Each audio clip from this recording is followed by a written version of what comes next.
चैतन्य स्वभावी भगवान आत्मा अनादि अनंत शुद्ध चैतन्य मात्र है।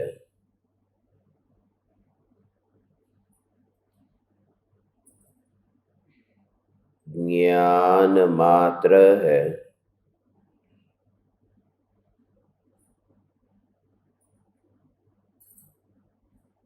मैं शुद्ध चैतन्य मात्र ज्ञान मात्र भगवान आत्मा हूँ।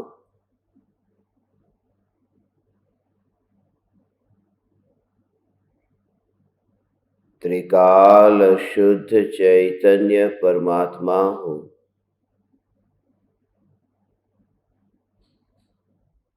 समस्त ऋणानुबंध से न्यारा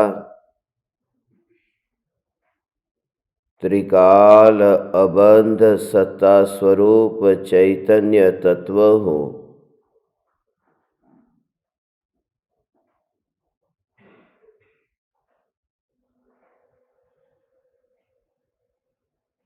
अगणित ज्ञेयों के प्रतिबिंबों से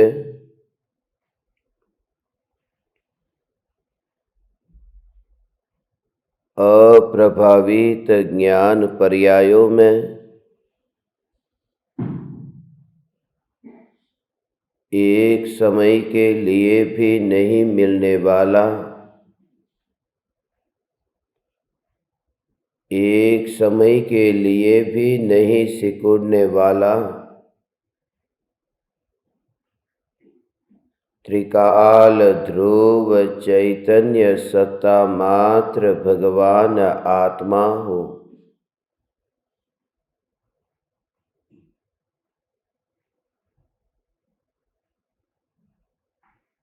मैं सर्वांग ज्ञान से परिपूर्ण हूँ।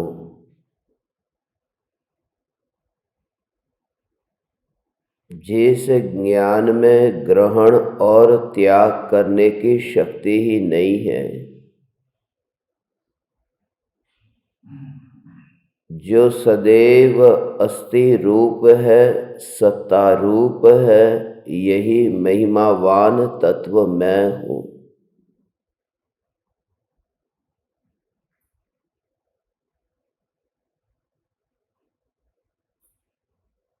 इंद्र और जिनेंद्र जिनके गुणगान नहीं गा सकते हैं,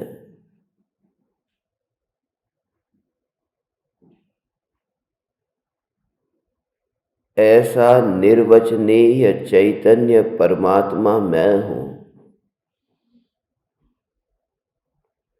इस प्रकार से ज्ञान स्वभावी चैतन्य तत्व को महिमावान जानकर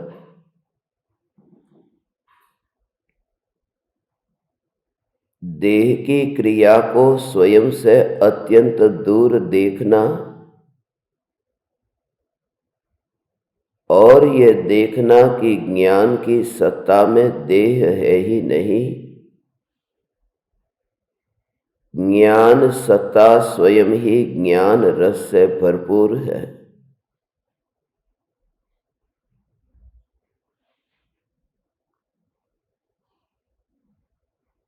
जब देह नहीं है तो देह के संयोग भी नहीं है। जब राग नहीं है तो राग से होने वाला बंधन भी नहीं है।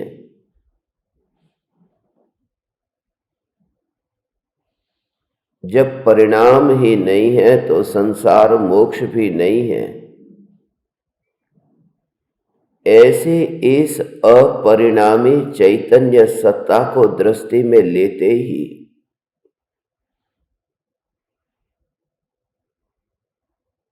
फिर ग्रहण और त्याग की भावना ही मिट जाती है, मर जाती है।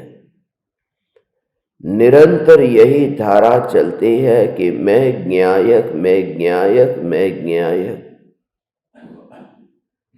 पूर्व में सुना था उसी का प्रयोग चलता है और इस प्रयोग से ही विकल्प से निर्विकल्प होता है। इस प्रयोग से ही श्रद्धा का बल इतना दृढ़ हो जाता है कि अब एक समय के लिए भी बेहोशी नहीं आती है। देह तो सोता है, देह तो जागता है, मगर ज्ञानी सदाकाल जागृत है, क्योंकि देह में रहता नहीं है।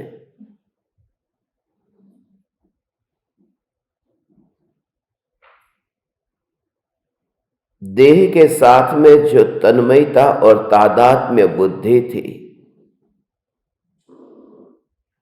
कभी कल्पना में भी नहीं सोचा था कि देह से अलग ऐसा मेरा कोई रूप हो सकता है।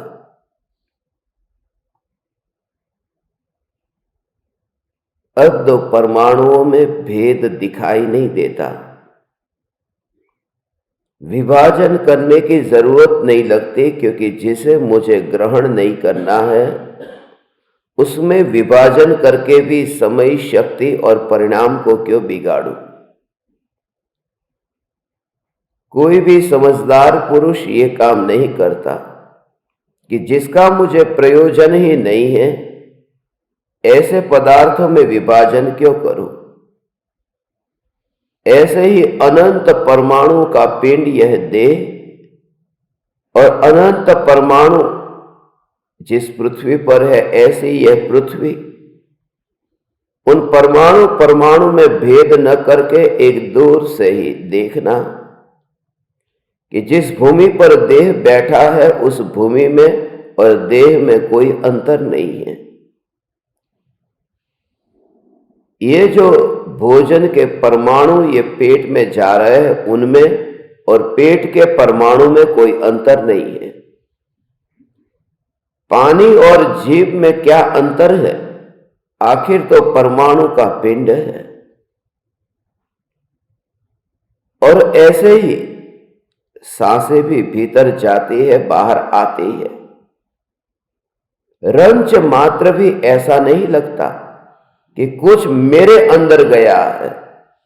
वो हवा जो अंदर गई तो हवा में जितनी दूरी दिखाई दी उतनी ही दूरी इस देह से दिखाई दी।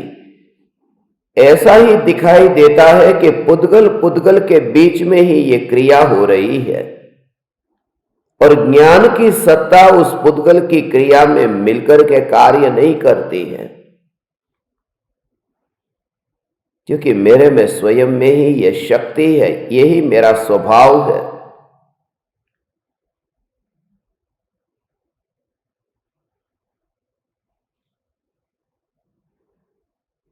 इस स्वभाव का नाम यही धर्म है, क्योंकि यह स्वभाव है। वत्थु सहावो धम्मो, जिसका जो स्वभाव है उस स्वभाव को पहचानना, यही तो धर्म को पहचानना है। कि ज्ञान ज्ञान ज्ञान ज्ञान जो है, जो सदा काल जागृत है, एक समय के लिए भी ज्ञान सोया नहीं है। ज्ञान मरता नहीं है, कटता नहीं है। वहां पर ज्ञान की सत्ता, ज्ञान की चेतना जागृत है। तो देह में तन्मयता होने की वजह से ऐसा लगता है कि मैं उठा, मैं सो रहा था, वो देह की तन्मयता है। चैतन्य में यदि एकत्व हो तो जागना और सोना ये दोनों भेद समाप्त हो जाते हैं, मात्र जागृति रहती है। मैं जागृत चैतन्य परमात्मा। देह तो देह का कार्य करता है, देह में देह के अनुरूप परिवर्तन होता है, मगर ज्ञान की सत्ता उस परिणमन का कर्ता नहीं बनती, वरना देह बीमार क्यों होता, वरना मृत्यु ही क्यों होती, वरना शरीर में गया हुआ जो भोजन जो पचता नहीं है, यदि ज्ञान में कुछ करने की शक्ति होती तो भोजन को पचा देता। ये वमन हो जाता है, ये दस्त हो जाता है, ये शरीर में गड़बड़ होती है। यदि ज्ञान करता होता तो ये क्यों होता है? ज्ञान रोकना चाहिए। एक भी परमाणु का कर्तृत्व जिसमें नहीं है, ऐसी यो ज्ञान सत्ता है जो मात्र जानती है और कुछ भी नहीं करती। ये ज्ञान सत्ता पर जोर कि ज्ञान मात्र में भगवान आत्मा हो, मेरा कर्तृत्व देह में नहीं है। तो देह की क्रिया में जो बेहोशी थी कि बस यही तो मैं बोल रहा हूं, यही तो मैं चल रहा हूं, यही तो मैं खा रहा हूं, ये देह की क्रिया जो भी है, ये देह की क्रिया में ज्ञान का कर्तृत्व नहीं है। ज्ञान के आसन पर जो बैठा है, ज्ञान के महल में जो वास करता है कि यही मेरा लोक है, कहां हूं? ज्ञान में। आकाश की बात नहीं करता, देश में हूं, परदेश में हूं, घर में हूं, जंगल में हूं, ऐसा भेद नहीं। ज्ञान के बाहर कहीं नहीं हूं, ऐसा पुरुष सदाकाल जागृत है।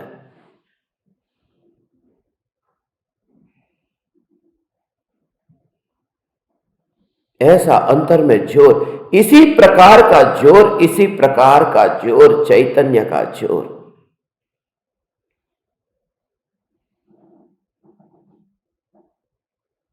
इसे जागृति।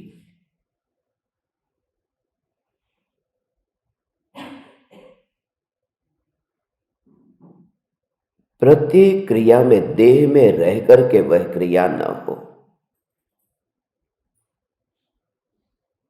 ज्ञान में वास करता हुआ वह क्रिया होती और देखता है कि ज्ञान मेरा जो ये जानना जानना जानना ये देह में नहीं गया। लिखने का कार्य होता है तो जैसे ये दिखाई देता है ना कि साई उस अक्षर रूप परिणमित हुई है, पेन अक्षर रूप परिणमित नहीं हुई है, हाथ अक्षर रूप परिणमित नहीं हुए हैं। यहां तक कि जहां अक्षर लिखे जा रहे हैं वहां जो साई है, जो अक्षर रूप परिणमित हो रही है, उसमें और भी साई है, मगर सब साई अक्षर रूप परिणमित नहीं हो रही है। उस पेन में साई और भी है, सिर्फ जितनी साई वहां पर फैली है और अक्षर बने हैं, बस वही। यदि आत्मा लिखा है तो आत्मा, इसमें जितनी साई फैली बस वही उसका करता है और कोई उसको करने नहीं गया, क्योंकि वही उसका परिणमन है। उसके अलावा वहां कोई नहीं है। जो चित्र बने हैं उसमें जो रंग फैले हैं, बस वो रंग ही वहां है, वो पीछे वहां नहीं है, वो चित्रकार वहां नहीं है, वो चित्र ही वहां है। इसलिए चित्रकार मर जाता है मगर चित्र रह जाता है। वो चित्रकार से चित्र अलग है। ऐसे ही ये ज्ञान की जो रचना, ये जानना जानना जानना जानना, भ्रम होता है कि ये ज्ञेय ये चित्र बनाता है। ये सारा जग ये चित्रकार है जो ज्ञान में ये तरह तरह की अवस्थाएं होती है, मगर ज्ञेय तो मर जाते हैं। मगर ये ज्ञान की अवस्था, ये ज्ञान की अवस्था अपने कारण है। यदि कभी ज्ञेय मर जाए तो मर जाए, ज्ञान की अवस्था ज्ञेय के कारण नहीं है। और ज्ञान की अवस्था मर जाए तो ज्ञेय नहीं मर जाता। चित्र यदि फट जाए, जल जाए, तो चित्रकार को कुछ नहीं होता। यह ज्ञान में जो अभी जानना हो रहा है वह जानना न हो, तो सुमेरु पर्वत को जो जानता है वह ज्ञान की पर्याय न रहे, मर जाए, तो सुमेरु पर्वत गिर नहीं जाता।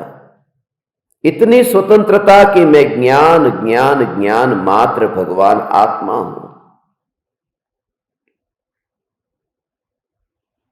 इसी के प्रयोग में ज्ञान में ही ज्ञान में ही ज्ञान में ही ज्ञान में ही जीवन जीता है। वो सदा काल जागता है। ज्ञानी सदा काल जागता है अज्ञानी सदाकाल सोता है, ज्ञानी रात्रि में भी जागृत है, अज्ञानी दिन में भी सोता है। आंखें खुली है, कोई कहते हैं ना कि खुली आंख से वो चलने लगता है, रात को नींद में चलता है। किसी को नींद में चलने की आदत होती है। ये जितने भी शरीर चलते हैं, ज्ञानी को दिखाई देता है कि ये नींद में चलना हो रहा है, जागा नहीं है। और जागने का संबंध आंख के साथ है ही नहीं, जागने का संबंध ज्ञान की और दृष्टि है। दृष्टि ज्ञान में केंद्रित है कि तन में केंद्रित है, वचन में केंद्रित है, मन में केंद्रित है। मगर ज्ञान के एकाग्र होकर के ज्ञान में दृष्टि का केंद्रित होना कि मैं ज्ञान स्वरूप हूं, ये सदाकाल जागृति है।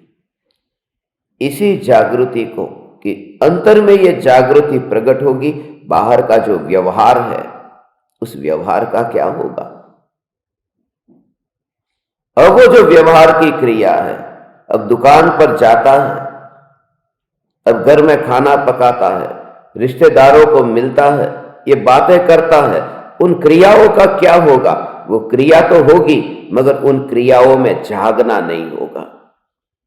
अज्ञानी क्रियाओं में जागता है और ज्ञान में सोता है। ज्ञानी ज्ञान में जागृत है और क्रियाओं में सो रहे हैं। इसलिए जो अपने को ऐसा अहंकार कि मैं व्यवहार में इतना पक्का हूं, वो निश्चय में सो रहा है। जो कहता है निश्चय में मैं पक्का हूं, वो व्यवहार में अब सोता है, व्यवहार में अब सोता है। उसको इतनी प्रधानता नहीं देता। अंदर ही अंदर, अंदर ही अंदर सहजता, व्यवहार में मैं पक्का हूं। व्यवहार का मतलब ये देह की क्रिया ही नहीं, ये विकल्प जो है, ये विकल्प व्यवहार है। भगवान की पूजा करने का विकल्प, ये विकल्प व्यवहार है। ऐसे विकल्प में जो जागृत है कि सुबह होती है, ऐसा सुबह होती है, बिल्कुल मुझे तो भगवान की भक्ति का भाव भगवान आ जाता है, भगवान की भक्ति का भाव आ ही जाता है। बिल्कुल समय पर सूर्य का उदय होता है कि सीधा मंदिर में पहुंच जाता हूं, बिल्कुल परफेक्ट। और दुनिया पूरी इतनी तारीफ करती है कि बिल्कुल अच्छा काम करता है। अंदर में कि मेरा सब व्यवहार इतना पक्का है, वो मिथ्या दृष्टि है, क्योंकि वो व्यवहार जो है वो व्यवहार में जागता है। ये नियम है कि व्यवहार में जो जागता है वो निश्चय में सोता है।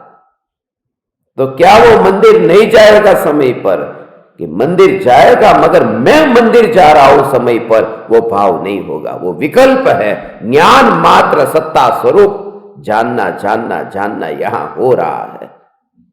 ऐसा ज्ञान चैतन्य परमात्मा विकल्प की क्रिया में कर्तृत्व, उसका नाम व्यवहार में जागता है। जितनी भी क्रिया और पूरा जोर जो व्यवहार में ऐसा कि समय पर ये काम करो, समय पर ये हो जाए, ये सब गुरुदेव का ऐसा जीवन था। गुरुदेव का ये जीवन था कि व्यवहार में वे सोते थे, निश्चय में जागते। मगर ऐसा नहीं कि प्रवचन का समय 3 बजे का है भगवान, तो 3 बजे ही वे प्रवचन को शुरू करते। गुरुदेव के बारे में ये कहते हैं कि गुरुदेव 3 बजे का प्रवचन होता तो 3 बजे प्रवचन चालू होता। ऐसा नहीं, लोग घड़ी को मिलाते। गुरुदेव के प्रवचन शुरू होता कि अब 3 बज गए। 3 बजे प्रवचन चालू नहीं होता, प्रवचन चालू होता तब घड़ी में 3 बजते। समय के पक्के हैं। हमारा तो सत्संग भी होता है तो चलो 4 बजे 4:30 बजे पूरा होगा, जैसी मर्जी। गुरुदेव का प्रवचन 4 बजे के 4 बजे प्रवचन पूरा तो पूरा। समय के पक्के थे। व्यवहार में जागृत है, वो निश्चय में सोता है। तो गुरुदेव इतने व्यवहार में जागृत थे, व्यवहार में जागृत नहीं थे, क्योंकि वह जो देह की क्रिया और विकल्प की क्रिया है, उस क्रिया में ज्ञान बैठा नहीं है। उसमें अहंकार भी नहीं आता कि देखो मैं कितना व्यवहार में पक्का हूं। अज्ञानी को अहंकार आता है, मेरा हर काम बिल्कुल पक्का होता है, वो सो रहा है। बिल्कुल पक्का मेरा काम होता है। ऐसा नहीं कि वो बोलेगा नहीं, बोलेगा, मगर अंदर में निरीक्षण करना कि तुम्हारा बोलना सिर्फ बोलना है कि अंदर में वो मजा भी ले रहा है। ऐसा व्यवहार में जो बिल्कुल पक्का है वो निश्चय में। इसलिए फकीर और पंडित उसमें इतना अंतर है। पंडित है वो व्यवहार में बिल्कुल परफेक्ट है, अंतर का चैतन्य का कोई भान नहीं है। बाहर में एक भी शास्त्र उसमें कोई भूल नहीं निकलेगी। सब बोलेगा एक के बाद में दूसरे तीसरी गाथा, एक अक्षर की भी भूल नहीं। ऐसा मधुर कंठ में गाएगा। गुरुदेव की आवाज कोई ऐसी नहीं थी। गुरुदेव को गाना कहाँ आता था? गुरुदेव का गाना सुनो तो जो संगीत का वो तो कहे कि ये क्या है, हंसी आ जाए। गुरुदेव का गाने की कोई कला नहीं है, पढ़े लिखे है नहीं, मगर अंतर में ये ज्ञान की जो कला अंतर में खिली है वो जोर है, देह की क्रिया का जोर नहीं है। पंडित व्यवहार में पक्का है, वो बड़ा गायक कलाकार है, मगर अंदर का जो संगीत है वो उसके अंदर बजा ही नहीं है, बाहर का गले से बज रहा है। अज्ञानी का ऐसा, बाहर में व्यवहार में सब पक्का है, समय पर सब काम करता है। फकीर का ठिकाना नहीं है। जब भूख लगी तब खाना खाने बैठा, जब प्यास लगी तो पानी पी लिया, ऐसे ही नींद आ गई तो सो गया।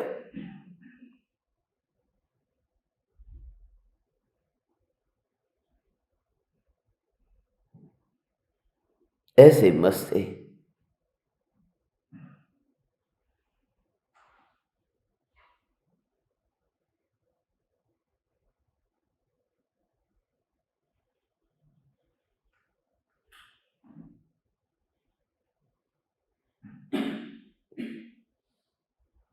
यही तो भावलिंगी मुनि की दशा है। समय के जो पक्के होते हैं कि इतने बजे ये, इतने बजे ये, इतने बजे, वहां घड़ी नहीं है। पहली बात तो ये कि इतने बजे ये काम करना है, सबसे ज्यादा बोझ तो यही है। इसलिए एक ऐसे सत्संग के बारे में मैं भावना पाता हूं कि जहां पर वो समय नहीं, जैसे ही मन हुआ बोल दिया, मन नहीं है नहीं बोला, घड़ी हो ही नहीं। जैसे मोबाइल फोन नहीं ना, ऐसे घड़ी भी ना। वो जो सहजता है वो सहज जीवन। यद्यपि वो मुश्किल है क्योंकि सबकी व्यवस्था के लिए किसको कितने बजे बैठना, मगर ऐसी मस्ती कि बस वो भाव आया। इसलिए तो अपना गजपंथा से सत्संग होता है, कभी बस 3:12 पे हो गया, कभी भाव आया तो 5:53 पर हो गया। जैसा वहां पर उस समय भाव आया, क्योंकि वह जो भाव आया है वो घड़ी को देखो कि ना बाद में, अब तो 6:42 को ही रखूंगा, 5:53 पर भाव आया है ये नहीं। जिस समय वो भाव आता है उस समय, और उसमें दुनिया को ऐसा लगा इनका ठिकाना नहीं है, मगर उसमें अंतर में, वो अंतर में ये खोपड़ी में इतना भर के नहीं रखता है सब। इतना इतना अंदर का जो बोझ है ना, वो बोझ यही तो है। कल ये करना है, परसों ये करना है। भावलिंगी मुनि के जीवन में भविष्य में जो घटना घटेगी, हमारी तरह एक भी ऐसा प्लान नहीं है। यहाँ तो पक्का है, एक दिन के बाद में कल ये करना है, वहां कोई विकल्प नहीं। ऐसे हमें तो अभी दूर का देखे तो 30 तारीख को यहां से वापस जाना है, और वहां से जाने के बाद में फिर हमें अपने घर के काम निपटाने, एक एक महीने का काम इकट्ठा हुआ होगा वो पूरा करना, या फिर अभी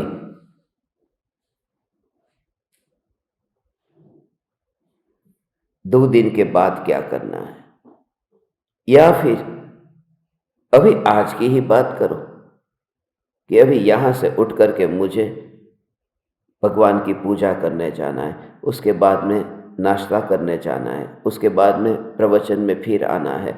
ये ये जो भविष्य की जितनी भी प्लानिंग यहाँ पर सब है कि ये काम मुझे करना है, उसमें एक काम भी यदि छूट जाए कि आज मुझे 10 बजे मुझे किससे मिलना है, 10 से 11 मेरी मीटिंग है, तो नहीं हो सकेगी, क्योंकि मुझे कहीं जाना है, मैंने कहीं कमिटमेंट किया।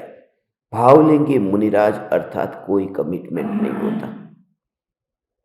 दुनिया को लगेगा कि ये आदमी इस पर भरोसा करने जैसा नहीं है, कुछ भी जब मूड आए जब भी, मगर अंतर में जागृत है, वो पाप के कीचड़ में नहीं गिरा। अज्ञानी भी शराब पीता है, उसका कुछ ठिकाना नहीं है, जब जाओ जब खाओ जब पियो, वो भी नशे में है, मगर ज्ञान की अनुभूति कहां है उसे? ज्ञानी की मस्ती है, चैतन्य की मस्ती के बल पर वो बाहर की क्रिया के प्लानिंग में अब वो अटकते नहीं है। यही तो कारण है मुनि शास्त्र लिखते हैं, एक पत्ते पर यहां पर लिखा, लिख करके छोड़ दिया। ये छोड़ दिया, वो कैसा भाव होगा ये भी तो सोचने जैसा है। यहां पर तो एक वाक्य ऐसा लिखा हो और लिखा हुआ वाक्य न मिले, वो भी किसी ज्ञानी का सुना हुआ लिखा हो, तो मेरी नोटबुक किधर गई? यहां तो अंदर का वैभव जो प्रकट हुआ ताड़ के पान पर लिखा, उसे इकट्ठा करने का भाव भी नहीं आता, क्योंकि उसे इकट्ठा करे तो गठरी हो जाए, सिर पे उठा के लेके जाना पड़े। 84 शास्त्र, एक एक शास्त्र में एक पन्ने पर एक गाथा लिखो, 2 गाथा लिखो, कितनी लिखेंगे? वो भी किनारे पर तो लिखते नहीं थे, क्योंकि किनारे पर पत्ता पहले टूट जाता है, तो बीच में लिखते थे।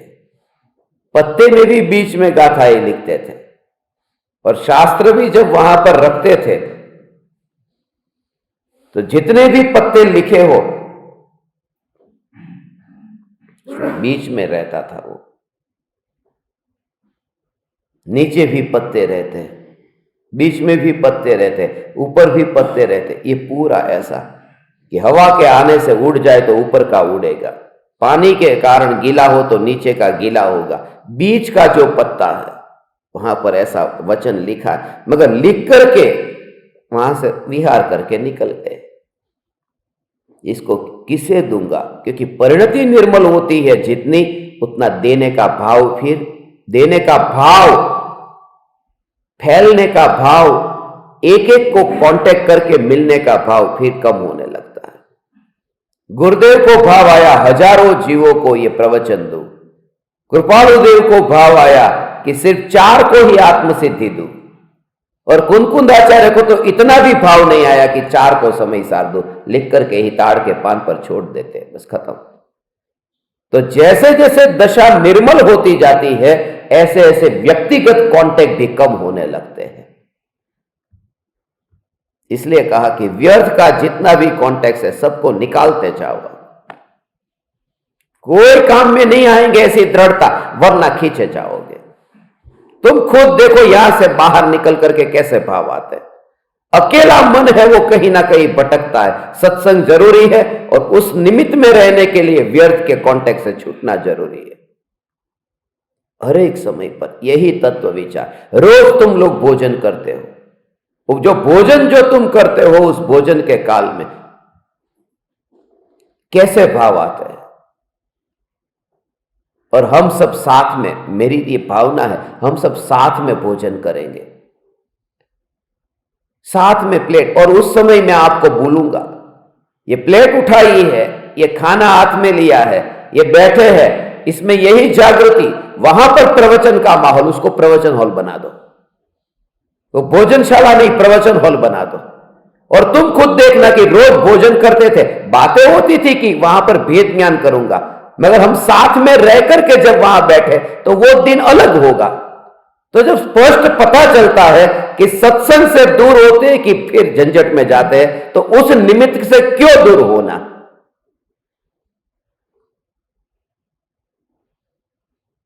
और खुद का अनुभव यह कहता है ना, प्रामाणिकता से,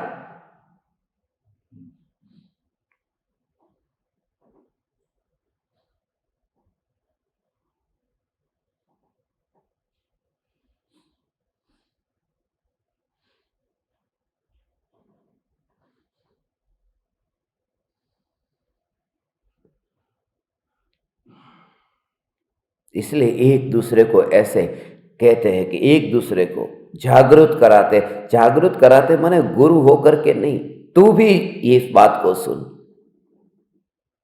गुरु नहीं होते, तू भी इस बात को सुन। वो भी कहता है कि हाँ तू भी ये सुन, मुझे ये भाव आ रहा है। अपने भावों को व्यक्त करते हैं। गुरु और कुछ नहीं करता। गुरु किसी को सिखाने थोड़ी जाता है। उसे पता है कि मैं किसी को सिखा ही नहीं सकता।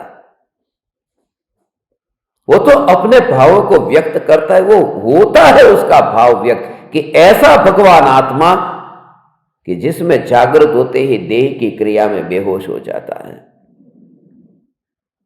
ऐसा वहां पर वो जितना व्यवहार में पक्का और फिर तर्क करता है। बुद्धि इतनी विचित्र है न कि वो तर्क करती है।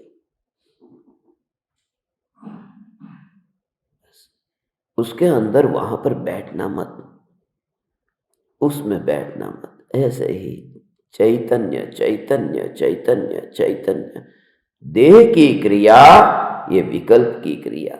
ऐसे ही हो। आज से ये दिगंबर पर्युषण चालू हो रहे हैं। आज पहला दिन है दिगंबर पर्युषण का। 19 तारीख से आज से चालू होने वाले थे। इसलिए ये भाव है आज के दिन की शुरुआत ही ऐसे।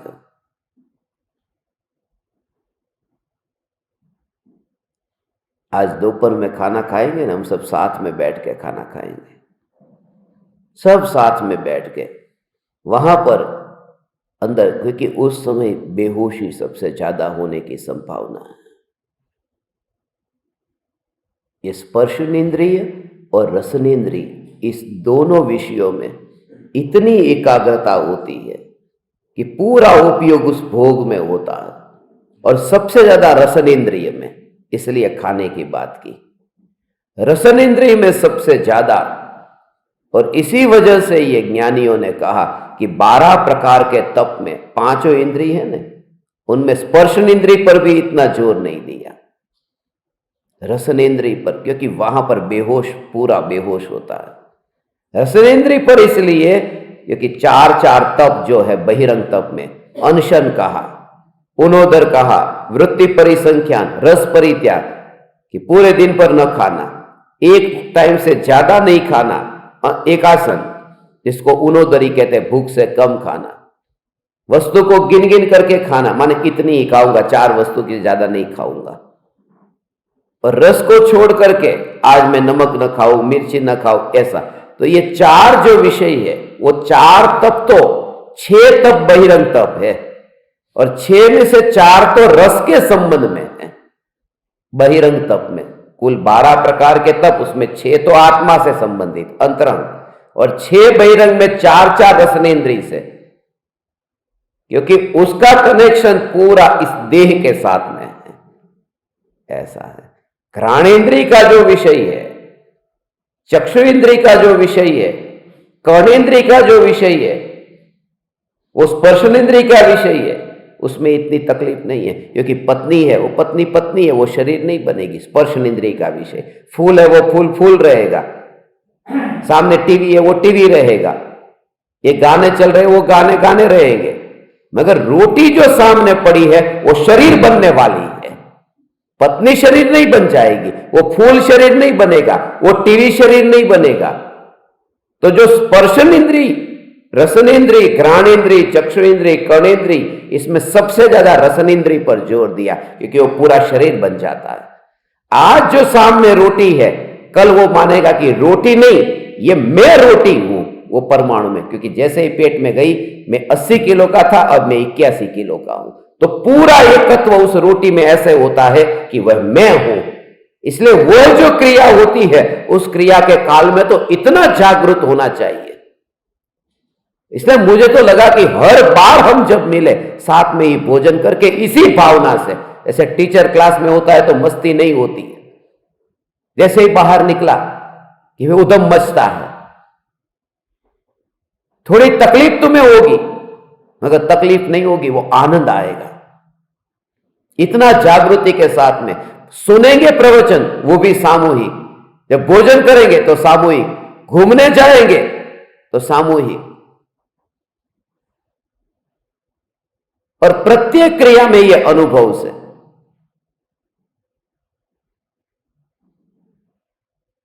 इसलिए तो ये संघ की जरूरत क्यों है? साधुओं का संघ, आर्जिकाओं का संघ, ये क्यों होता है? ये संघ में यही एक दूसरे के साथ में ये जागते पुरुषों का मेला है, जहां एक को भी निंदाई की जगह देता है तुरंत ही। यहां पर हम बैठे, कोई यहां पर ऐसे ही नसकोरा बोला हुआ मंडे,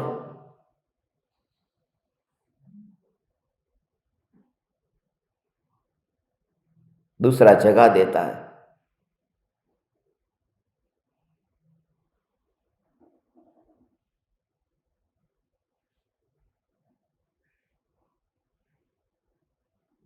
ये पूरा रसनेन्द्रिय के विषय में चार तप उसके संबंध में कहे कि देह बन जाता है ना, ये शरीर है वही मैं हूं। कोई ये नहीं कहता कि गाड़ी है वही मैं हूं, ये टेबल कुर्सी मैं हूं, ऐसा नहीं कहता, मेरी है। यहां तो ये देह में हूं, ये देह में हूं। इसलिए रसनेन्द्रिय के संबंध में, और यही एक इंद्रिय ऐसी है कि जन्म से लेकर मरण तक चलती है। स्पर्शन इंद्रिय का भोग तो जवान होगा कि चालू हुआ, और कुछ उम्र में वो भोग खत्म हो गया। मगर रसनेन्द्रिय का भोग है, जैसे बच्चा पैदा हुआ उसको खाना खिलाना चालू कर दिया।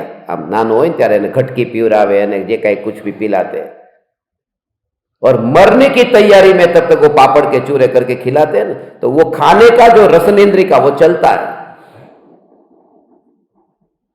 इसलिए कोई कहे कि मैंने 1 साल से स्त्री को नहीं भोगा, ठीक है, 1 साल से भोजन नहीं किया, कैसे जिया तू भोजन के बिना? वो रसनेन्द्रिय का, क्योंकि इतना महत्व है ना, शरीर बनता है उससे, उस समय इतना बेहोश होता है, और उस समय ये दूर देखना,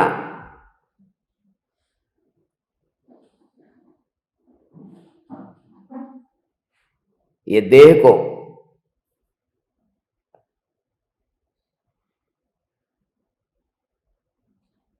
इसलिए तो ऐसा एक थाली में से दूसरी थाली में भोजन जाए, ऐसा सम्यक दृष्टि ज्ञानी देखते हैं। जैसे अर्घ चढ़ाते हैं ना, उस समय अक्षतम निर्वपामिति स्वाहा, तो पहली थाली में चावल था, दूसरी थाली में गया, अब भगवान के पेट में कितना गया? कभी लगता है विचार, भगवान के पेट में ये चावल? तो ऐसा ही सम्यक दृष्टि को लगता है, सामने की थाली जो है भोजन करने बैठे वो भरी हुई है, ये पेट है वो खाली थाली है, और भरी हुई थाली में से खाली थाली में ये चावल चढ़ाए हैं। ये अक्षतम निर्वपामिति स्वाहा, ये चावल को इधर, और जब पराये भगवान रूपी भगवान में, ये जो मूर्ति में खाना नहीं जाता, चावल नहीं जाता, तो एक थाली से दूसरी थाली में जाए तब अमूर्तिक भगवान में कैसे जाएगा? ये अमूर्तिक माने न्यायक में, एक थाली से दूसरी थाली में गया, न्यायक में नहीं गया, तो उस ज्ञान की अनुभूति करता हुआ उस थाली को दूर से देखता है, वो रहता ही नहीं है खाना।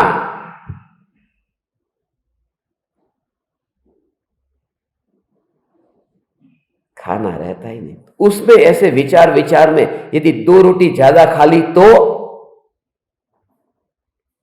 ध्यान नहीं रहा, चिंतन चल रहा था, ऐसा हो तो हो सकता है, वो इतना खतरनाक नहीं है। तो व्यवहार में कोई भी भूल हो चलेगा, मगर सोता है वो नहीं चलेगा। जाग, तू विरोध कर, तू गाली दे,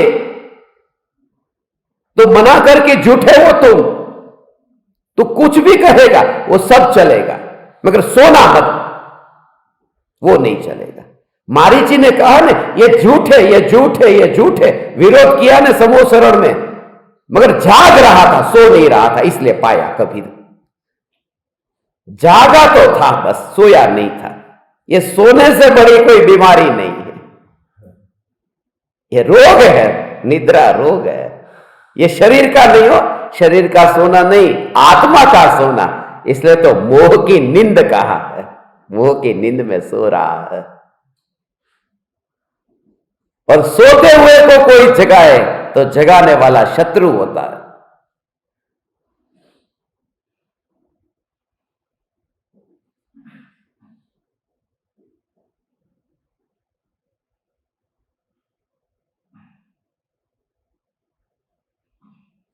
कोई व्यक्ति आपके पास में सोता है, उसको देखो ना, ट्रेन में, बस में, वो सो रहा है तो आपको भी थोड़ी देर में ऐसा नींद आने लगेगी।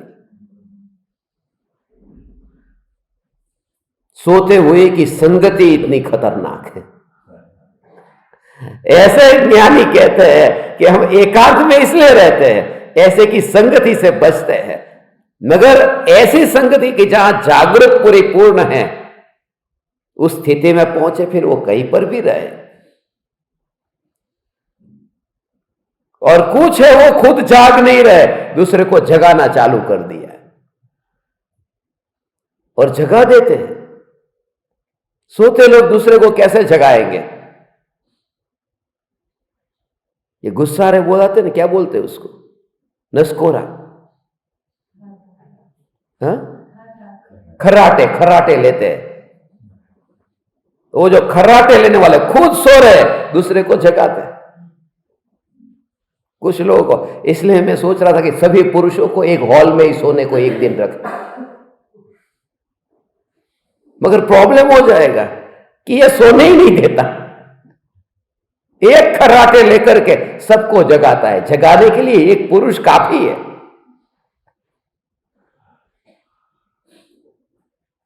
ट्रेन में भी कोई ऐसा मिल जाता है, यहां तो चलो उठ करके बाहर चले जाओ, ट्रेन में कहां जाओ? सोता हुआ व्यक्ति, मगर जो इतना गहरी नींद में है, उसे फर्क नहीं पड़ता कोई कितना भी जगाए, और खतरनाक नींद में है। जिसे नहीं जागना है वो जागता ही नहीं है। पानी छिड़को तो भी नहीं जागता। ये कुंभकर्ण की नींद कुछ भी नहीं थी। प्रत्येक अज्ञानी ऐसा नींद में सो रहा है।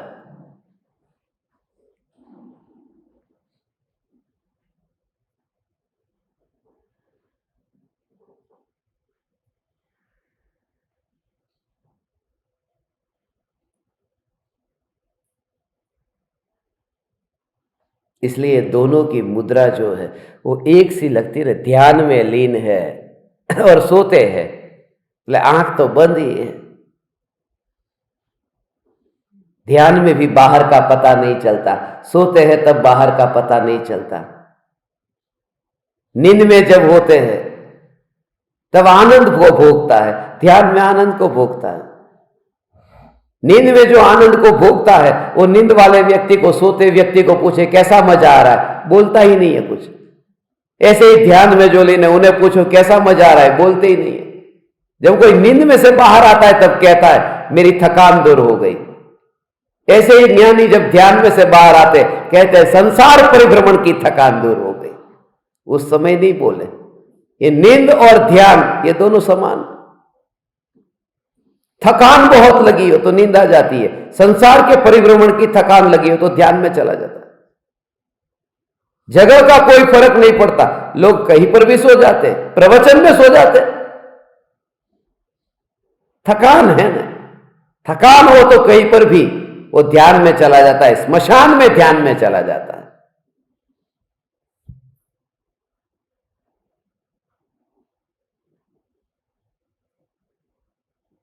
नींद की विधि और ध्यान की विधि समान है। नींद कब आए कब आए कब आए तो नींद आती नहीं। नींद का विकल्प छूट जाए तो नींद आ जाती है। ऐसे ही ध्यान कब हो तो ध्यान होता नहीं है। इतना सहज हो जाए, अब सोने के लिए वो इतना अक्कड़ होकर के ऐसे बिल्कुल ऐसा करके ही मैं अब सो जाता हूं, ऐसा कोई करता है कि बिल्कुल सहज नेचुरल हो जाता है। जितना यहां पर जोर लगाएगा, टाइट शरीर को रखूंगा और सो जाता हूं, उतना सो नहीं पाएगा। ऐसे कोई रीढ़ की हड्डी को ऐसा सीधा करके थोड़ा भी हिलूंगा डोलूंगा, वो ध्यान में नहीं जा पाता। वो सहजता हो, ऐसा नहीं कहता हूं कि ज्ञानी ऐसे लटके हुए जानबूझ के बैठते हैं, वो उनका ध्यान वहां नहीं जाता। जो इस तरह से तेरा ध्यान जो तू सीधा होकर के बैठा है, वो सीधे बैठे नहीं है, दिखाई देते हैं। उनका ध्यान हड्डियों पर नहीं है। हड्डी के साथ में खेलेंगे वो वहां पर, उस ध्यान की परम दशा में। ऐसा जो बोध कराने वाला, ये जागने के संबंध में ये संबंध है। ये ऋणानुबंध का किसके साथ संबंध है? जागने सोने के साथ में। ये मां बाप, भाई बहन, ये व्यवहार जो निभाता है बिल्कुल पक्का, और जो मानता है कि मेरा व्यवहार इतना पक्का है, वो तड़पेगा। व्यवहार में कच्चा हो जा तो निश्चय में पक्का होगा। व्यवहार को पाकोच है।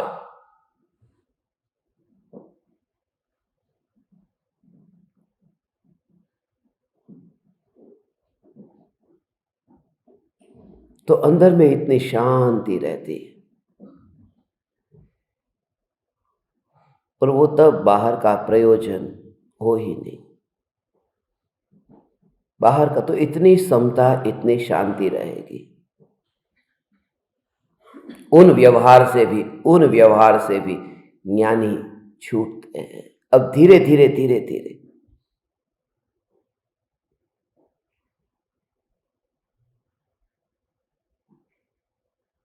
ये विकल्प व्यवहार है, और व्यवहार में ज्ञानी रहते नहीं है,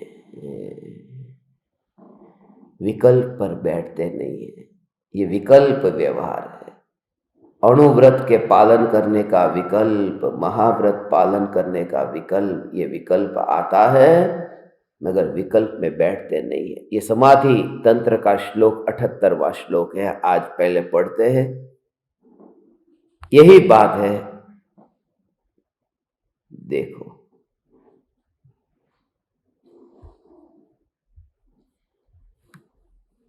क्या कहते हैं?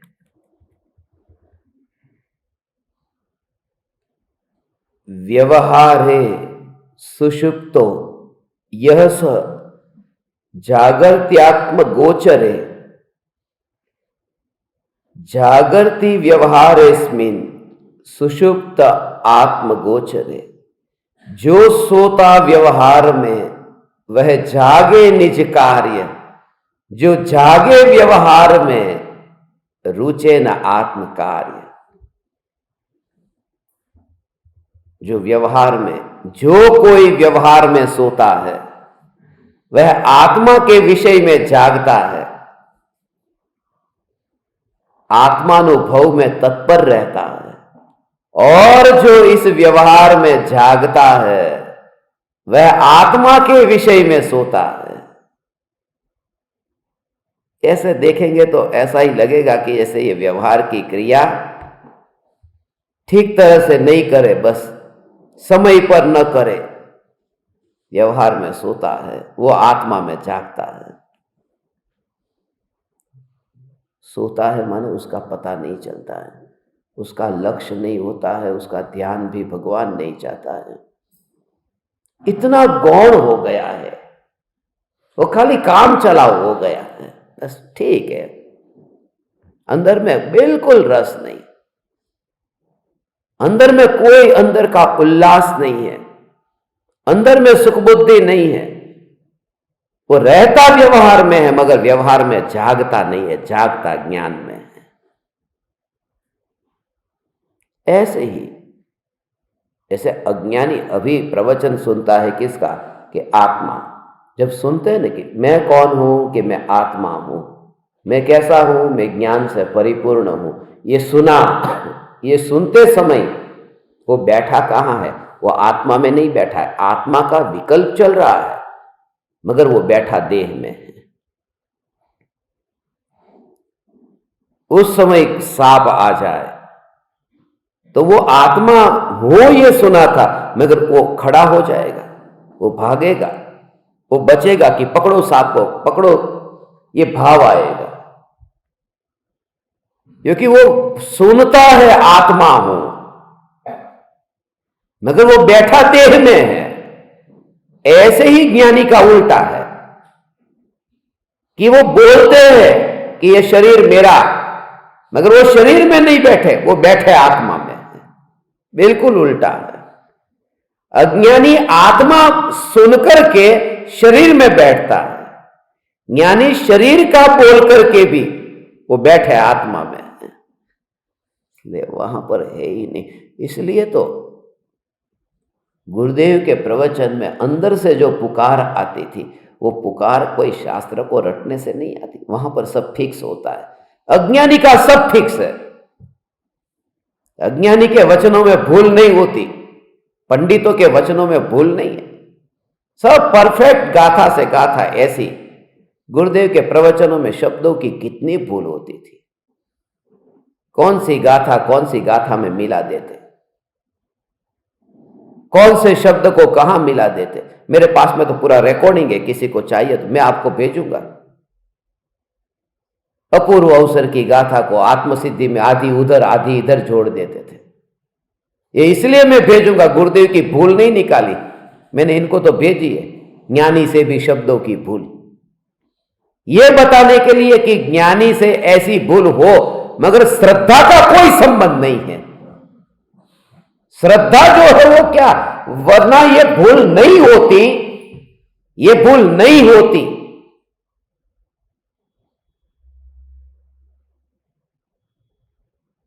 तो आचार्य देव ये क्यों लिखते कि मैं ये ग्रंथ लिख रहा हूं, शब्द की कोई भूल हो जाए तो मुझे क्षमा करना।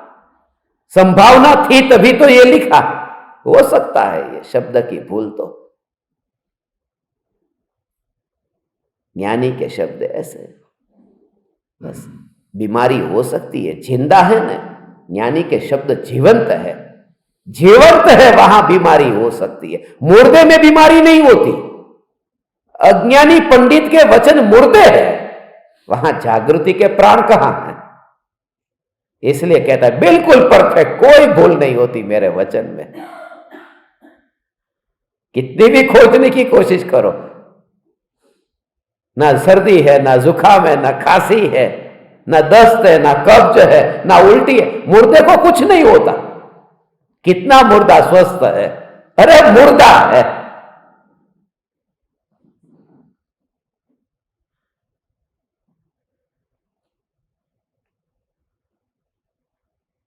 गुरुदेव ने नमोकार मंत्र में नमो लोए त्रिकालवर्ती, नमो लोए सब त्रिकालवर्ती साहुणम ये लगाया। ये नवकार मंत्र था ही नहीं, नहीं, गुरुदेव का भाव था नवकार मंत्र में,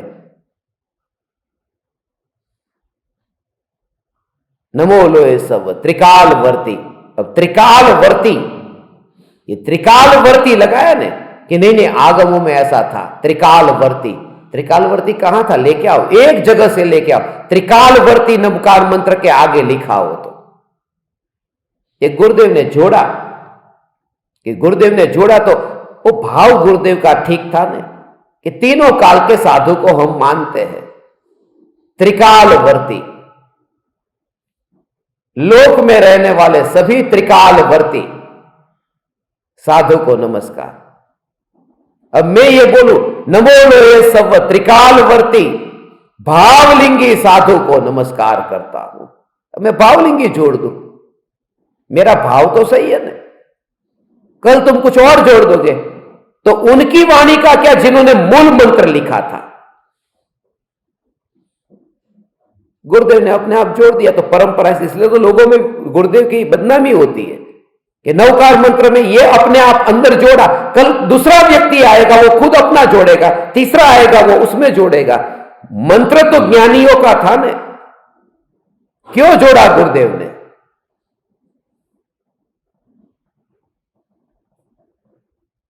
ये ज्ञानियों के वचन में गुरुदेव ने अपना त्रिकालवर्ती शब्द को गुजराती में बोलते थे, हिंदी में बोलते थे, संस्कृत प्राकृत भाषा में त्रिकालवर्ती कहां। गुरुदेव ने ऐसा लिखा, गुरुदेव ने ऐसा बोला।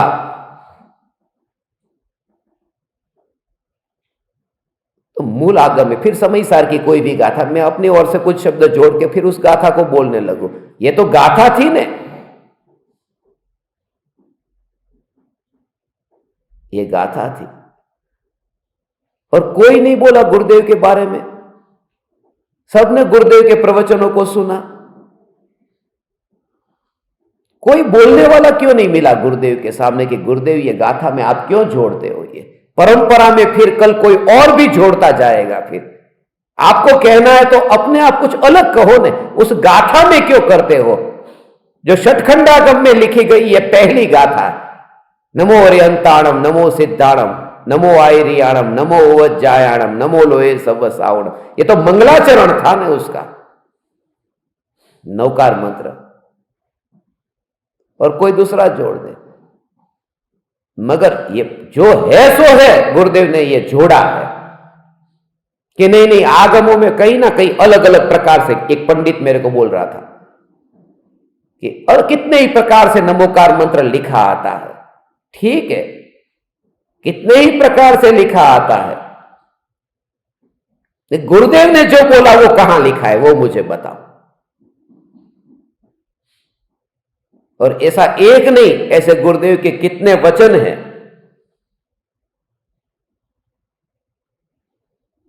तो ज्ञानी भाव में आकर के ऐसा हो सकता है, ऐसा हो सकता है। ये इसलिए कहता हूं कि गुरुदेव ने ये जोड़ा, फिर भी गुरुदेव सम्यक दृष्टि थे, ज्ञानी थे, वितरागी थे, और गुरुदेव गुरुदेव थे।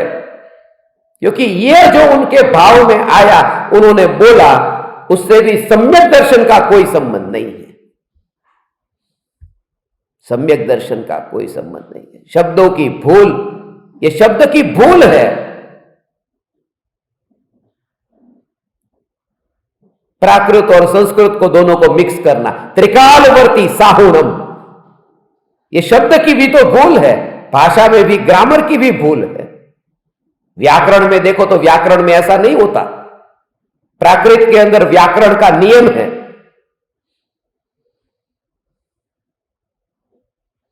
नमो लोहे सव त्रिकालवर्ती।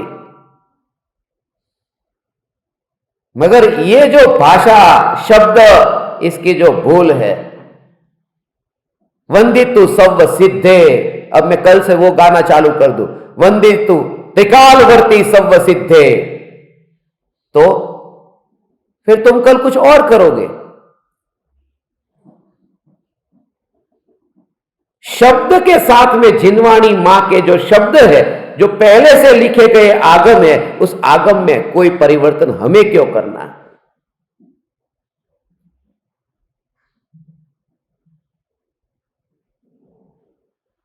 और फिर भी किया तो भी कोई दोष नहीं। अपने हैं इसलिए नहीं कहता हूं, यह वस्तु का स्वरूप ऐसा है कि शब्द की जो भी बात होती है, उस शब्द के अंदर परिवर्तन आने से श्रद्धा का कोई संबंध नहीं है। शब्द बदल जाए, शब्द छूट जाए, शब्द का कुछ भी हो जाए, सिर्फ इतना कि उनके भाव में दोष नहीं होना चाहिए। तुम बोलो वंदितु सव सिद्धे, दो मचलमणो ओम गद्दी पत्ते, बोलो ने सव सिद्धे। मैं ये नहीं कहूंगा कि तू मिथ्या दृष्टि हो गया।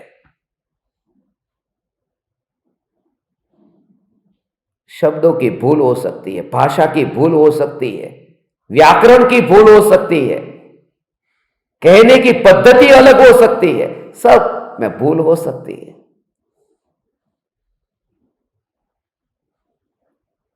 सबका अलग अलग निरूपण करने का जो प्रकार है, उनकी शैली है, सबकी अलग अलग है।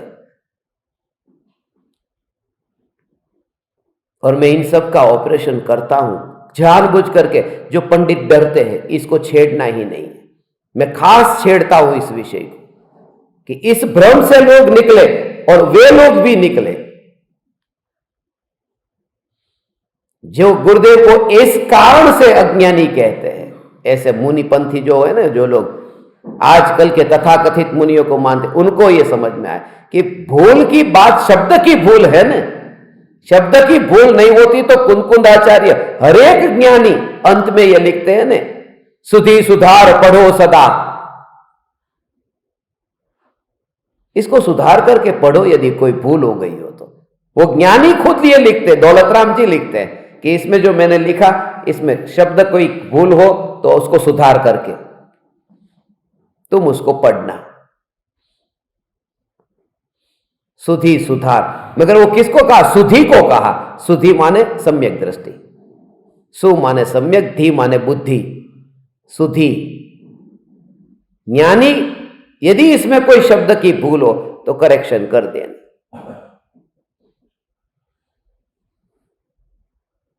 ऐसी ऐसी शब्दों की बातों में मैं नहीं अटकता और तुम भी मत अटकना। जागरूक पुरुष है वो व्यवहार में सोता है, और जो व्यवहार में बिल्कुल जागरूक है, ऐसा व्यवहार में बिल्कुल जो निश्चय में सोता है, ऐसा गुरुदेव का वो दिखाई देता है। यहां पर भर सभा में एक मुनि बोलते हैं नमो अरिहंताणम नमो सिद्धाणम, परफेक्ट बिल्कुल ऐसा ही। और प्रवचन पूरा हुआ और एकांत में बुलाया कि हमने एक यहां पर कैंपस बनाया, आश्रम बनाया, उसमें कितना लिखाते हो बोलो। गुरुदेव की ये बात नहीं देखते कि जिन्होंने एक व्यक्ति से भी कुछ मांगा नहीं, कुछ चाहा नहीं, कुछ अपेक्षा रखी नहीं, और दिया ही दिया है, और वो भाव खोल के दिया है जो कहीं पर भी हमें नहीं मिला। 2000 बरस की इतिहास में ये जो ध्रुव चैतन्य का जो रहस्य खोला कृपालुदेव ने बताया, मगर जो गहराई में जाकर के लेके गए, आज हमारे पास में इतने शास्त्र है, इतने प्रवचन है, उनमें से किनका प्रवचन हमें काम में आता है? गुरुदेव का ही तो आता है।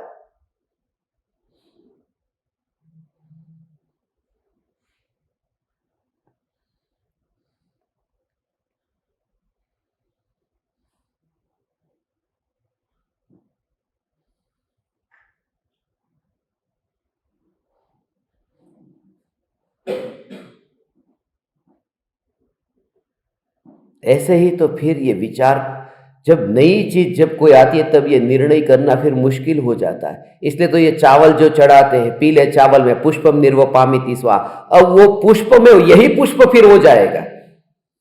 फिर थोड़े वर्षों के बाद में 500,000 बरस गए, 2000 बरस गए, फिर कोई सोचेगा भी नहीं कि पुष्प माने यस ये चावल, पीले चावल।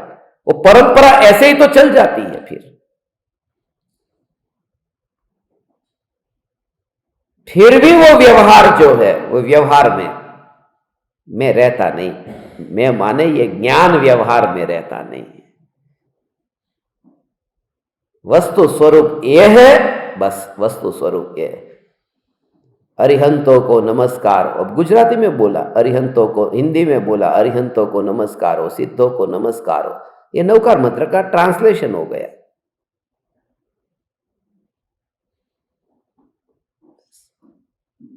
तो बोलने की भाषा में अर्थ करके उसका विवेचन करें, और जिसकी ज्यादा जरूरत हो उनको बोलना पड़ता है। गुरुदेव ने खास करके वो त्रिकालवर्ती ये शब्द का उपयोग इसलिए किया था क्योंकि इतनी गुरुदेव की ऐसी बदनामी हो रही थी कि ये एक ऐसा महापुरुष, एक तो दीक्षा छोड़ दी और साधु को मानता नहीं है। इसलिए गुरुदेव कहते हैं हम कहां नहीं मानते, तो तीनों काल के साधु को मानते, त्रिकालवर्ती।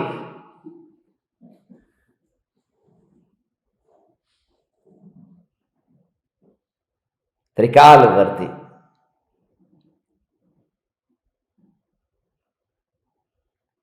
बाकी तो ये मंत्र नहीं है, ये तो मंगलाचरण है उसका। ये नमोकार को तो मंत्र हमने कह दिया है, वास्तव में ये भी मंत्र नहीं है, गाथा का मंगलाचरण। और वो मंगलाचरण यदि मंत्र बन सकता है, इसी के बल पर मुझे भाव आया कि वो तो फिर यह जगत सारा क्षणिक है, यह मंत्र क्यों नहीं बन सकता? जो हमें अंतर में लेकर के जाने में जो महा उपयोगी होता है, बस वो मंत्र बन गया। मंत्र का अर्थ ही यह है जो मन का जो त्राण है, जो खिंचाव है, उसको दूर कर दे, वो मंत्र है। मन के त्राण को दूर करे, मन के खिंचाव को दूर कर दे, वो मंत्र है। जो तन के खिंचाव को दूर करे वो तंत्र है। इसलिए वो तांत्रिक बाबा होते हैं, वो तन के साथ में रिलेटेड है। और पूरा पब्लिक का कोई भी प्रॉब्लम हो उसको कंट्रोल में करे, उसको जंत्र कहते हैं। इसलिए वो जंत्री होते हैं ना, जंत्र। तो जन से बना जंत्र, तन से बना तंत्र, मन से बना मंत्र। ये हम समझते हैं मंत्र तो अरे बहुत ऊंची चीज होती है, जहां से मन के त्राण दूर हो जाए। इसलिए तो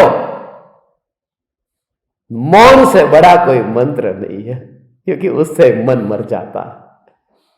मौन मंत्र, महामंत्र। अभी ये समाधि तंत्र की ये गाथा, ये श्लोक 78वां हमने पढ़ा। ये ऐसा ही वचन बिल्कुल आचार्य कुंदकुंद देव ने भी कहा।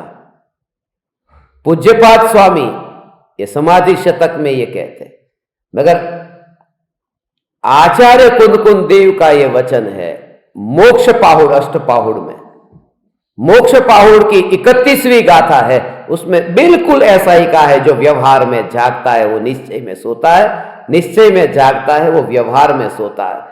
जब कोई निश्चय में जाग जाए, अब इसका भाव कि इनके सामने मिच्छामि दुक्कडम मिच्छामि दुक्कडम मिच्छामि दुक्कडम बोलने नहीं गया,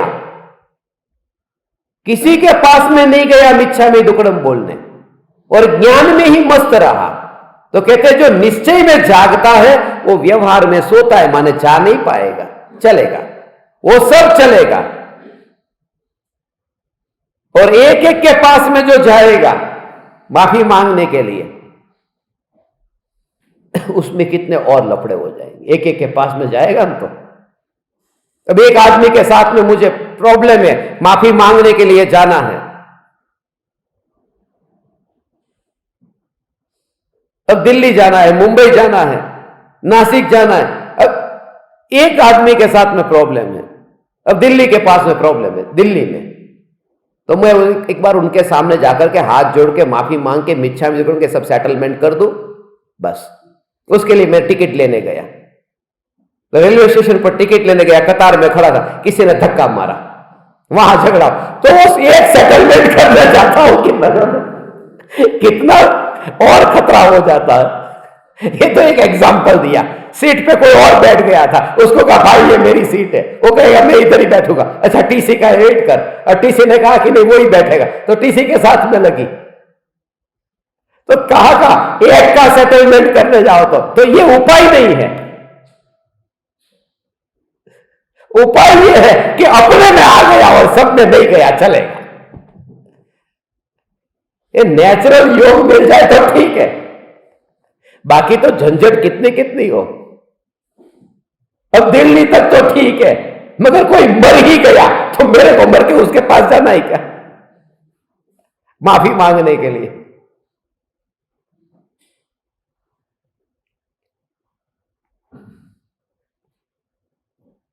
वहां तो ये भेद ज्ञान कर, बस ये दिल ही दूर है, बस ये ज्ञान यहां हाजिर है, बस दिल ही दूर है। दिल माने ये हृदय, हृदय माने वही विकल्प जो होते हैं ना, वो भाव भी दूर है, दिल ही दूर है, एक ज्ञान ही निकट है, ये सब दूर है। विकल्प मात्र व्यवहार है, जो व्यवहार में जागता है वो निश्चय में सोता है। ऐसा फकीर हो जाओ, एकनाथ की तरह। एकनाथ फकीर की तरह रहता था, कुछ उसका उठने का ठिकाना नहीं, सोने का ठिकाना नहीं, कुछ नहीं।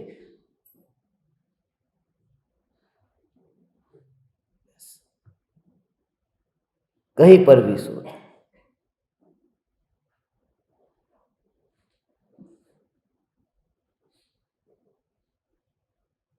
कभी खाए तो इतनी रोटी खा ले, कभी नहीं खाए तो ऐसे ही पड़ा रहे, कभी बोले तो घंटों घंटों तक बोलता रहे, और कभी दरवाजा ही नहीं खोले। गजब का फकीर जैसा था। महाराष्ट्र में हुए एकनाथ।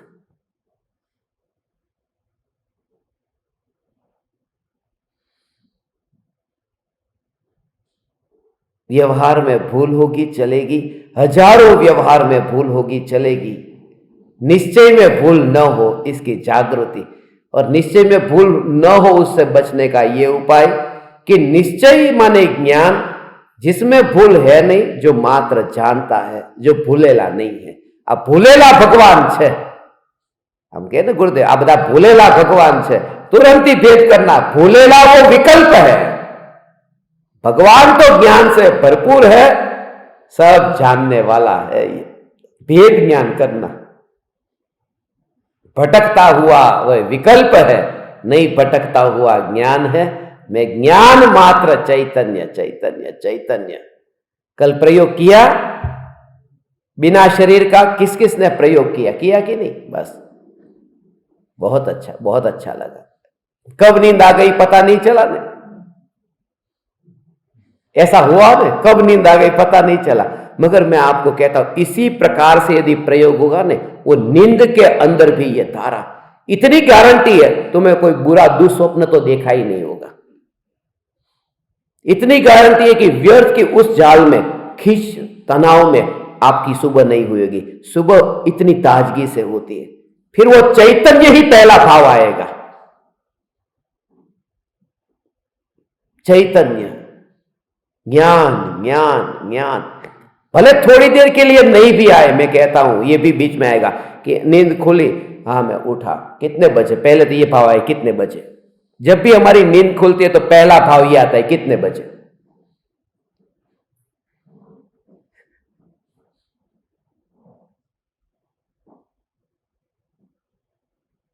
કેટલા વાગ્યા, અહીંયા નથી વાગ્યા, એ ઘડિયાળમાં વાગ્યા છે। એ ઘડિયાળમાં વાગે હો, કેમ વાગે એનું કારણ છે। ઘડિયાળમાં 12 વાગે, 1 વાગે, કારણ કે ઘડિયાળમાં કાંટા હોય, ફૂલ ન હોય। જે કાંટા હોય ને કાંટા વાગે, ફૂલ ન વાગે। ઘડિયાળમાં કાંટા હોય છે એટલે વાગે છે। 1 વાગે, 2 વાગે, 3 વાગે वागे, मैंने बचता है अंदर, चुपता है, पहला ही भाव आता है।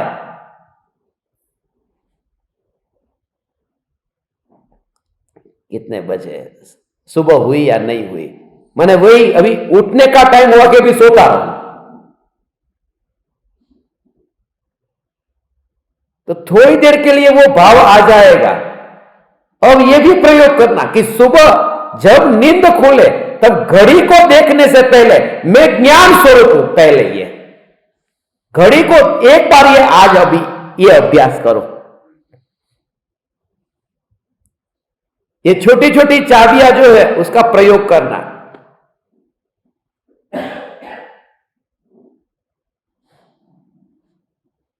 पहला ही ये नींद खुली कितने बजे, घड़ी को ऐसे देखने गया, और घड़ी को तो देखते नहीं, मोबाइल को देखते। यही तो सबसे पहले मोबाइल की स्पर्शना होती है, ज्ञान की पहले हो। और कैसी श्रद्धा होती है, उस श्रद्धा का जोर भी। मानो ऐसे तुमने मोबाइल चालू किया और वहां पर बताया कि 2:24, तो सो जाते हो। माने ये श्रद्धा का बल है कि वो जो है वहां पर सत्य ही है। कभी लगता है कि इधर उधर हो गया होगा, मगर वितरागी परमात्मा के वचन में नरक है या नहीं है उसमें डाउट होता है। 7 होंगे कि 9 होंगे,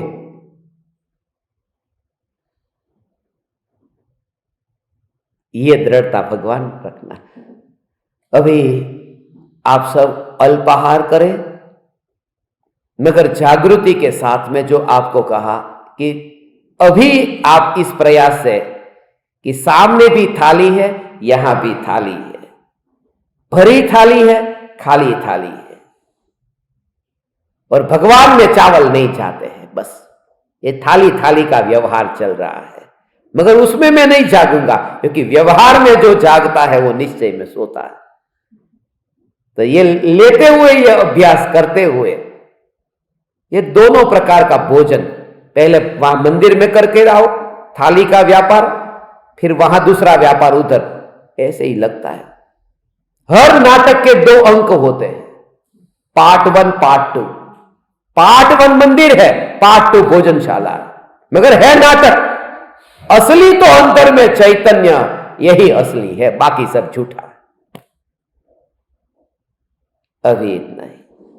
चैतन्यमयी है जीवन, जीवन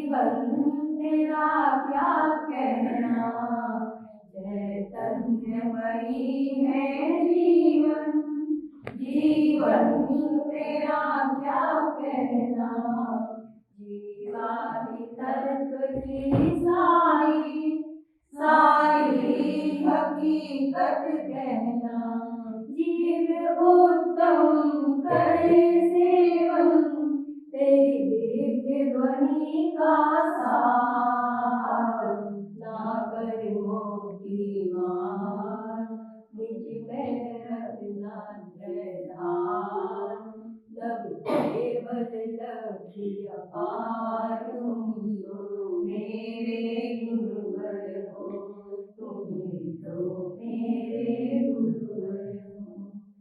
अहो अहो श्री सद्गुरु, करुणा सिंधु अपार, आपा मर पर प्रभु करो, अहो अहो उपकार।